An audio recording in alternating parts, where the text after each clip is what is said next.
అమెరికాలో అధికారం చేపట్టిన తర్వాత అధ్యక్షుడు డొనాల్డ్ ట్రంప్ అక్రమ వలసదారులను దేశం నుండి బహిష్కరించడానికి కఠినమైన చర్యలు తీసుకుంటున్నారు. నిన్న మొన్నటి వరకు కెనడా, మెక్సికో, కొలంబియా, బ్రెజిల్ దేశాలకు చెందిన వారిని గెంటేసిన ట్రంప్ అమెరికాలో నివసిస్తున్న అక్రమ భారతీయ వలసదారులను స్వదేశానికి తిప్పి పంపిస్తున్నారు.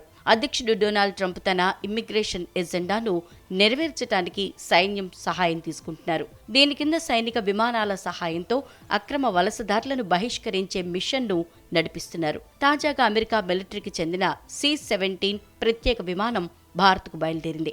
ఇందులో ఎంతమంది ఉన్నారన్న వివరాలు తెలియరాలేదు. వీసా గడువు ముగిసినా సరైన పత్రాలు లేకుండా అమెరికాలో ఉన్న భారతీయుల్ని వెనక్కి పంపిస్తామని ఆ దేశం తెలిపింది.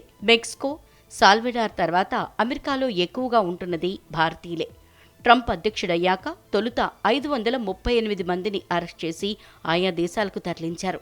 అలాగే El Paso, Texas, San Diego, కాలిఫోర్నియాలో ఉంటున్న దాదాపు 5,000 మంది అక్రమ వలసదారులను ఆయా దేశాలకు తరలించేందుకు రంగం సిద్ధం చేశారు. అక్రమ వలసదారులను వెనక్కి పంపేందుకు ఒక్కో వ్యక్తిపై అమెరికా దాదాపు $4,675 ఖర్చు చేస్తోంది. కాగా అమెరికాలో భారత్కు చెందిన దాదాపు 7.25 లక్షల మంది సరైన ధృవీకరణ పత్రాలు లేకుండా ఉంటున్నట్లు సమాచారం.